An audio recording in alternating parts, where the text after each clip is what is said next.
Citi Field, home of the New York Mets and what I consider some of the best fans in the world.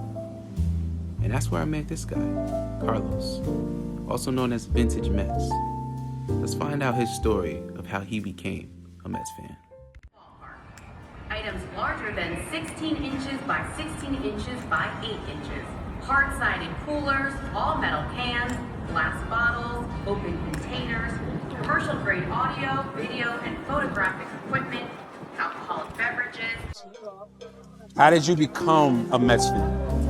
In 1997, I went to the Subway Series in the Bronx. My uncle had tickets on top of Yankees dugout, and I was trying to get the attention of Tino Martinez, and he wouldn't even give me the time of day. So from there, I just held a grudge against the Yankees. That's my villain, Yankee hater arc story begun from then. Yeah, I hold grudges for life. Yeah. What does it mean for you to see the community here at Citi Field? It's awesome, you know what I mean? Being a Mets fan isn't easy. You see Mets fans at Citi Field wearing Mets gear. You know, it's a love that they have for that team. There isn't no bandwagon Mets fans. Something that's true to people and it means a lot to them. I mean, I love it here. My brand that I built through being a Mets fan and building a community is pretty much how I feel about the fan base, Citi Field itself, just this atmosphere. I love it here. So you've been a fan since '97. At what point in time did you say, you know what, I want to start collecting, I want to highlight Mets culture? So I used to collect sneakers, and the sneaker game started to get bad with like bots and stuff like that. So I started to sell some of my sneakers, and I just started to buy Mets stuff that I thought was cool without really having knowledge of what I was buying. I just thought it was cool, buy it, and then I started learning, and that started in like 2018, 2017, 2018. Wow.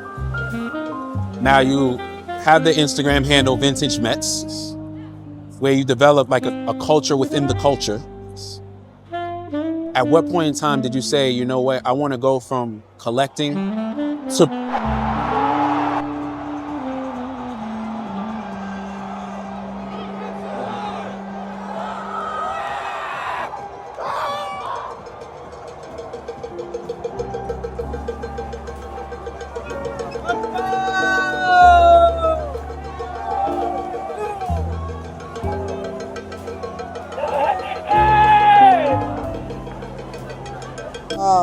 In 2020, during the pandemic, I decided to just start showing some pieces and starting a live on Instagram where I get to talk and highlight Mets fans. And then,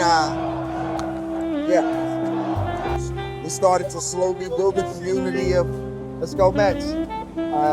Started to slowly build a community of like-minded and, like Mets fans like myself. I like to, look good at the games. I like to highlight Mets fans. I like to build a good camaraderie. I like to call myself a fan culture curator. 4 years ago, I started a back-to-school giveaway where I started a softball game within the community. Yes. And we give away book bags filled with supplies. And then in the holidays, we give away toys. So it's like more than just being a fan. You just, do other stuff. As a Mets community, do stuff for the community. The best connections is right here when people recognize me and they say, yo, you've inspired me to make content. You've inspired me to build my vintage collection. I wasn't the first person to wear vintage Mets clothing at Citi Field.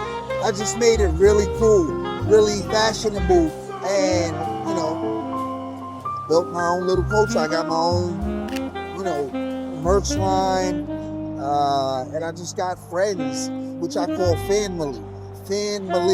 Being fans become family and building our own connections within being friends at Citi Field. I appreciate that.